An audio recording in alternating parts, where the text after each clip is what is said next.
It's been a tough week, trying to manage a full-time job, save the business, and first time experience of homeschooling. I've got 3 children, ages 4, 6 and 9, and before this week I genuinely really appreciated our teachers and our schooling system, and I know that many don't because many complain. Now, after just 2 days, I appreciate the teaching system even more. How these teachers manage 30 plus children between them and the teaching assistant for a whole day is beyond me, and I've just got 3. My wife and I have just got the 3. Anyway, it's been an interesting few days. We've had some highs and lows, and I know I'm not alone. I know many other people are scratching their heads a bit, getting a bit maybe frustrated, a bit anxious about what's the right balance around schooling and fun and everything.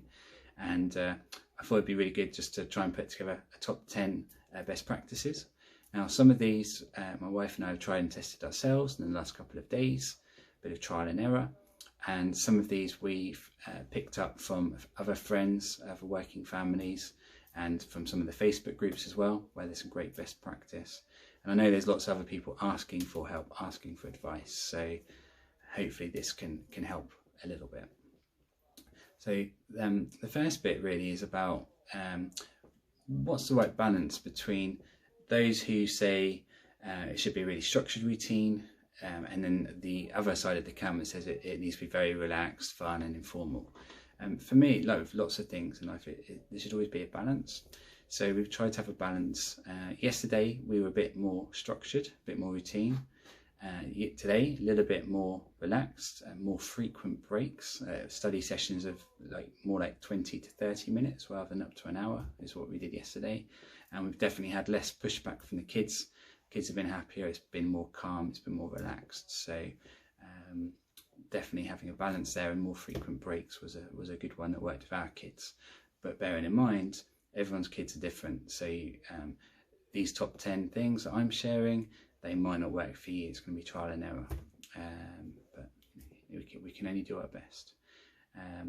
So the next point, number 2, is about starting as you mean to go on. So starting a day with some fitness to get a real energy boost, get the metabolisms going, get oxygen in the brain. Great session from Joe Wicks live on YouTube on Monday morning at 9 AM. He's doing this every day of the week. It's aimed at children. However, I did it with my kids on Monday and it was great. Hats off to Joe, he's done amazing, really good thing there. And remember that there is an important point there. We do need to put ourselves first sometimes as parents, and we do need to look after our own fitness and exercise, so might as well just do it at the same time with the kids. For the younger children, if they didn't quite like the Joe Wicks style, another top recommendation, and we tried this one as well with the younger 2, was the Very Hungry Caterpillar. You can just Google that on YouTube, but that was a fun one, and that was a yoga theme for children. Number 3, obvious one but really effective, do the least interesting topics in the morning, and try to save the more fun, the outdoorsy ones for the afternoon. Maybe even focus on a life skill, for example cooking, mental health, understanding mental health and how to nurture strong mental health, understanding money, like really important life skills such as that. Number 4, if you do have 2 working parents in the household, is to try and have rotations shifts. We've played around with an hour each and also an hour and a half each.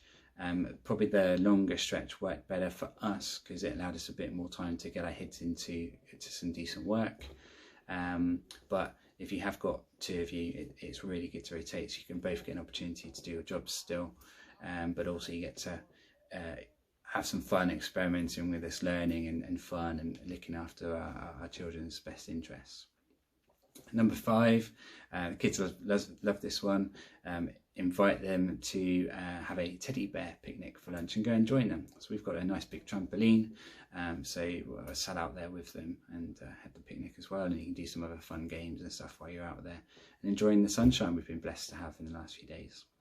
Number 6, I found a really good track on the Calm app from Nick Murphy, and it's kind of like a concentration, focus, but quite relaxing, calming type music as well. It's just having that in the background. The times when we did have that playing, I definitely noticed the kids were more focused, calmer for longer periods. So find something like that, or find other similar tracks off YouTube or your whatever it is that you're into, Spotify or Google Play. Number 7, another great one actually. Kids really loved this one, and it kept them going for at least half an hour, for them to pick an animal, and then we would Google how to draw that animal on YouTube, and there's just some great short videos that show you exactly how anyone can draw an animal, and then the kids can have fun colouring it in and so on. And then we can also Google interesting facts about the animal as well. We can learn a bit more, so there's a bit of learning, a bit of fun and arts and craft, if you like, as well. Number 8, we had video calls. This is one of my personal favourites. Offer the kids a chance to have a video call with some of their friends or their family as part of their playtime. Great way of helping bridge that gap where they're not able to see their friends at school, where we're not able to see our family because of isolation and so on. So yeah, use the internet, use technology, get some video calls on so they can see each other and they can talk about the lessons they've been up to, what fun they've had, and maybe we can share ideas across households then as well on how we can maintain that balance.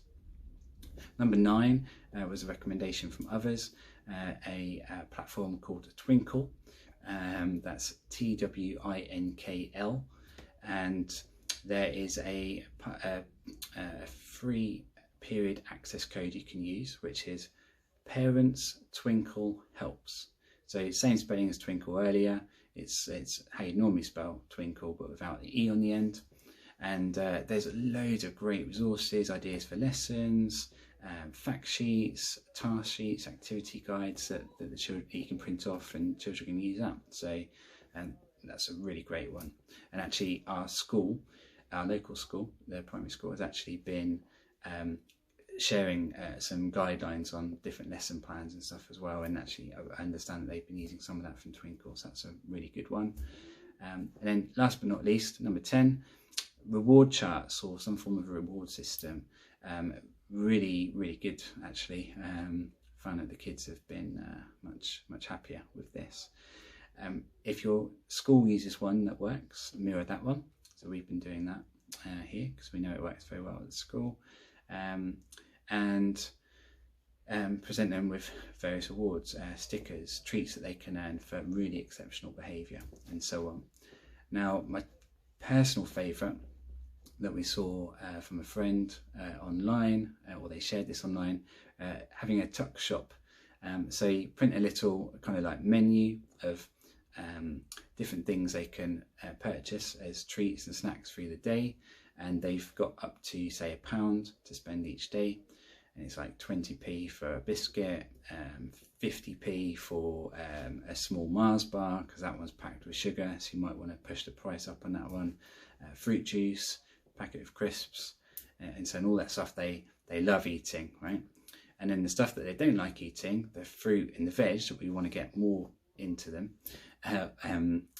make that free and have that on the item list. So then they're doing a bit of maths as well to figure out how they're going to best spend their £1 allowance that day, and you also discreetly incentivizing them to go for fruit and vegetables, because not only is it free but it's really healthy for them and really important for their well-being. So there you go, hope that helps, and please do follow my YouTube channel where I'm posting one video a day on different themes on how we can survive social distancing and isolation.